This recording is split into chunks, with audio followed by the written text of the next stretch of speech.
നിങ്ങളുടെ favourite shows ഇനി ഒരിക്കലും മിസ്സാവില്ല. ഇപ്പോൾ C5 കാണും നിങ്ങളുടെ ഫേവറേറ്റ് ഷോസ് തികച്ചും സൗജന്യമായി. കോടതിയിൽ നിന്ന് ശിക്ഷിക്കപ്പെട്ട ബാക്കി ജീവിതം ചെയ്യില്ല. പുറത്തൊന്നും ചെയ്യാനില്ലാതെ ജീവിതം ഒരു ചോദ്യചിഹ്നമായിട്ട് കണ്ടു നിൽക്കുന്നേക്കാൾ എത്രയോ ഭേദമാ. എത്രയോ പേര് ജയിലിൽ പാറ പൊട്ടിച്ചോ ചപ്പാത്തി ഉണ്ടാക്കിയോ കഴിയുന്നത്. ഒരു തികഞ്ഞ കള്ളനെ പൂട്ടാൻ എന്തൊക്കെ ചെയ്യണോ അതൊക്കെ എനിക്കിവിടെ ചന്ദ്രബോസിനെതിരെ ചെയ്യേണ്ടി വരും. എന്നാലേ അയാളെപ്പോലൊരു വെരികിനെ. എന്തൊക്കെ ചെയ്തിട്ടാണെങ്കിലും വിഷ്ണു ബ്രോയ്ക്ക് ജാമ്യം കിട്ടണം. അതിനായിട്ടിപ്പോൾ എന്താ വഴി? അതാ ഇപ്പോൾ ആലോചിക്കേണ്ടത്. നടപ്പിലാക്കുന്ന കാര്യങ്ങൾ കോടതി പുനഃപരിശോധിക്കുന്നത് പോലെ എടുത്ത തീരുമാനങ്ങൾ പുനഃപരിശോധിക്കാനുള്ള വഴി ഉണ്ടാക്കണം. മനസ്സിലാവുന്നുണ്ടോ? അതിന് വിഷ്ണുവിൻ്റെ മനസ്സ് മാറണം. അതിനെന്താ മാർഗമെന്ന് നമ്മളിപ്പോൾ ആലോചിക്കേണ്ടത്. എത്ര നിർബന്ധിച്ചിട്ടും അടുക്കുന്നില്ലല്ലോ. ആ ഒരവസ്ഥയിലല്ലേ ആളിപ്പോൾ നിൽക്കുന്നേ. അർജുന്റെ മനസ്സിൽ മറ്റെന്തെങ്കിലും മാർഗങ്ങളുണ്ടോ? ഒരുപാട് മാർഗങ്ങളൊക്കെ ഉണ്ട്. പക്ഷേ പ്രാവർത്തികമാക്കാൻ പറ്റുന്ന കാര്യങ്ങളുണ്ടെങ്കിലല്ലേ എടുക്കുന്ന എഫേർട്ടിനൊരു പ്രയോജനം വരും.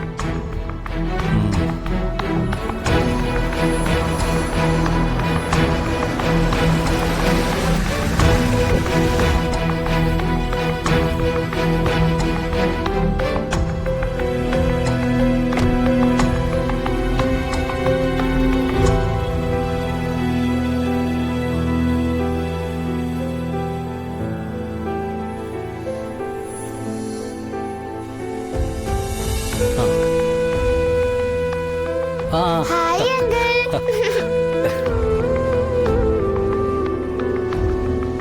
How are you, Uncle? I am very much fine മോളു.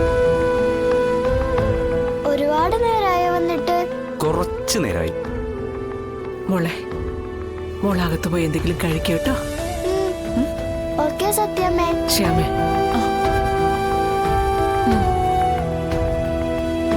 അർജുൻ ഇരിക്കെ. അർജുൻ, വിഷ്ണു ഒരു തെറ്റും ചെയ്തിട്ടില്ല. അവനെ ചന്ദ്രബോസ് പെടുത്തിയതാ. അതൊക്കെ നമുക്കറിയാവുന്ന കാര്യമല്ലേ. അയാൾക്ക് നമ്മളോട് കടുത്ത വൈരാഗ്യമുണ്ട്. പക്ഷെ ഇതൊക്കെ നമ്മളെയും അയാളെയും മാത്രം സംബന്ധിക്കുന്ന കാര്യങ്ങളാണ്. കോടതിക്ക് വേണ്ടത് തെളിവുകളാണ്.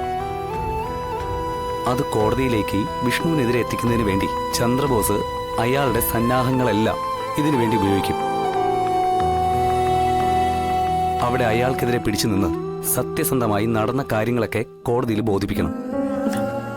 ഇനിയിപ്പോ അധികം വൈകിക്കണ്ട. പെട്ടെന്ന് ജാമ്യാപേക്ഷയ്ക്കുള്ള കാര്യങ്ങൾ ചെയ്യണം. സത്യമേ, അതിനൊരു കുഴപ്പമുണ്ട്. എന്തു കുഴപ്പമാ?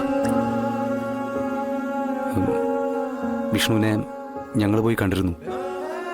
പക്ഷെ അവൻ അവന്റെ നിലപാടിൽ തന്നെ ഉറച്ചു നിൽക്കുക. എന്ത് നിലപാട്?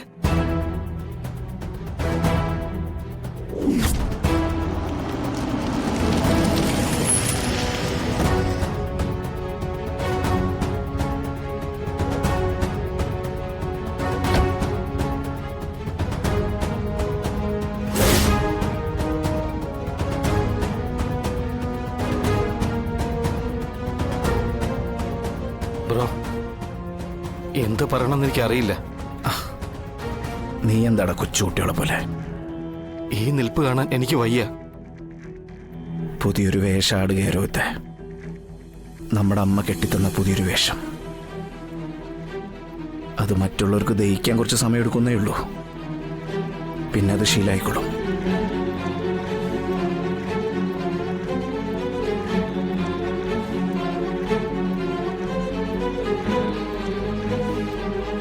വിഷ്ണു, അളിയ, താൻ വന്നത് ആശ്വസിപ്പിക്കാനാണോ അതോ എൻ്റെ അവസ്ഥയിൽ വേദന ഉണ്ടെന്ന് പറയാനോ? ആരുടെയും കണ്ണീർ വാക്കുകൾക്ക് ഞാൻ ചെവി കൊടുക്കുന്നില്ല. വരുന്നവരുടെ എല്ലാം കണ്ണീർ വാക്കുകൾ കൊണ്ട് എൻ്റെ ഞരമ്പുകൾ വരെ മരവിച്ച അവസ്ഥയാ. സങ്കടക്കടലുകൾ കാണാനും താങ്ങാനും എനിക്ക് മനസ്സില്ല. നീ അർജുനെ വിളിച്ചോണ്ട് പോ. വിഷ്ണു, ആരെ ബോധിപ്പിക്കാൻ വേണ്ടി നീ കാണിച്ചു കൂട്ടുന്നതൊക്കെ? നമുക്കിങ്ങനെ കിടന്നാൽ മതിയോ? ചന്ദ്രബോസും നോൺ ബൈലബിൾ കണ്ടുകൊണ്ട് കളത്തിലിറങ്ങിയപ്പോ നമ്മൾ അതിൻ്റെ അപ്പുറം കണ്ടുകൊണ്ട് കളത്തിലിറങ്ങണം. നമ്മൾ അതിന്റെ അപ്പുറം കണ്ട് കളത്തിലിറങ്ങണം. നിനക്ക് വേണ്ടി കോടതിയിൽ ഹാജരാകുന്നത് ഞാനാ. അതിനുവേണ്ടി കുറച്ച് കാര്യങ്ങൾ എനിക്കറിയണം. അതിനാ ഞാൻ വന്നത്. അർജുൻ, കാർത്തിയെ ഞാൻ കൊല്ലാൻ ആളെ ഏർപ്പാടാക്കി. അവളെ അവിടെ ഞാൻ പറഞ്ഞതുപോലെ കാറി വെച്ച് കത്തിച്ചു. നെട്ടൂര് പാലത്തിന്റെ താഴെ വെച്ച്. പ്രതികളാക്കപ്പെട്ടവര് സമ്മതിച്ചു കഴിഞ്ഞതാ. വിഷ്ണു, അത് കള്ളമാണെന്ന് കോടതിയെ ബോധിപ്പിക്കേണ്ട ഉത്തരവാദിത്തം ഡിഫൻസ് വക്കീൽ എന്ന നിലയിൽ എന്റെ ചുമതലയാണ്. അത് ഭംഗിയായിട്ട് ചെയ്യാൻ എന്നെ അനുവദിക്കണമെന്ന് പറയാനും ഈ ജാമ്യാപേക്ഷ ഒപ്പിടിക്കാനോ ഞാൻ വന്നത്.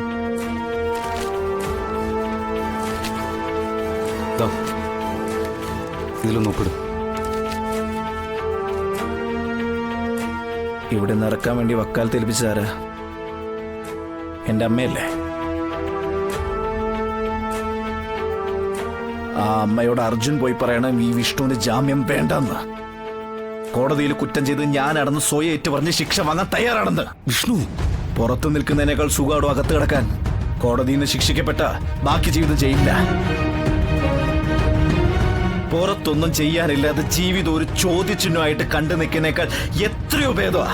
എത്രയോ പേര് ജയിലിൽ പാറ പൊട്ടിച്ചോ ചപ്പാത്തി ഉണ്ടാക്കിയോ കഴിയുന്നത്. ആരും ചോദ്യത്തിന് മറുപടി പറയണ്ടല്ലോ. സ്നേഹിക്കുന്നവരുടെ കണ്ണീരും കണ്ട.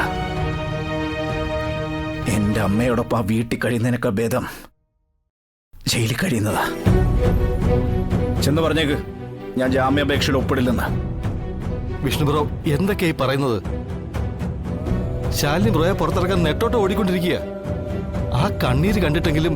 അതെ, ആ കണ്ണീരാ എന്നെ ഉടലോട് നിർത്തിയങ്ങ് ദയിപ്പിക്കുന്നേ. അവളെ ഒന്ന് കാണാനോ ഒരു ആശ്വാസമൊക്കെ പറയാനോ നമ്മൾ അമ്മ എന്നെ സമ്മതിച്ചോ? ശാല്യത്തുള്ളൊരു ജീവിതം നമ്മുടെ അമ്മ എനിക്ക് തരില്ല. പിന്നെ ഞാൻ എന്തിനാണ് ജാമ്യത്തിന് പുറത്തിറങ്ങുന്നേ? ഇതും ലോക്കപ്പ് അതും ലോക്കപ്പ്. എന്നാ പിന്നെ ഇവിടെ തുടർന്ന് തന്നെ നല്ലത്. എടാ, നീയാണെങ്കിൽ ഇങ്ങനെയല്ലേ ചെയ്യൂ അല്ലേ? എന്റെ തീരുമാനങ്ങൾക്ക് ഒരു മാറ്റമില്ല. നിങ്ങൾക്ക് പോവാം. പിന്നെ ഈ പേരും പറഞ്ഞ് മേലെ ആരും എന്നെ കാണാൻ വന്നേക്കരുത്. വിഷ്ണു, ഇനി തനിക്ക് എന്നെ വിശ്വാസമില്ലാത്തതുകൊണ്ടാണോ? അളിയ, കൊലക്കയറ് സ്വപ്നം കണ്ടു കിടക്കുന്ന പ്രതിക്ക് ആര് വാദിച്ചാൽ എന്താ, ആര് വാദിച്ചില്ലെങ്കിൽ എന്താ? ആശ നശിച്ചവന് മുന്നിൽ വലിയവനോ ചെറിയവനോ അങ്ങനെ ഒരു ചിന്തയും വരുന്നില്ല. ഞാൻ തീരുമാനിച്ചു കഴിഞ്ഞു എന്റെ വിധി. ജീവിക്കണമെങ്കിൽ ശാലിനിയൊത്തുള്ള ജീവിതം, അല്ലെങ്കിൽ ചെയ്യാത്ത കുറ്റത്തിന് ശിക്ഷ സ്വീകരിച്ച് ഏതെങ്കിലും ജയിലിറക്കുള്ളിൽ തീരണോ ഈ ജീവിതം. ഇല്ലെങ്കിൽ തീർക്കും ഞാൻ എന്റെ നശിച്ച ജീവിതം. ഡൗൺലോഡ് ചെയ്യൂ C5 ആപ്പ്. കാണൂ എല്ലാ എപ്പിസോഡുകളും സൗജന്യമായി.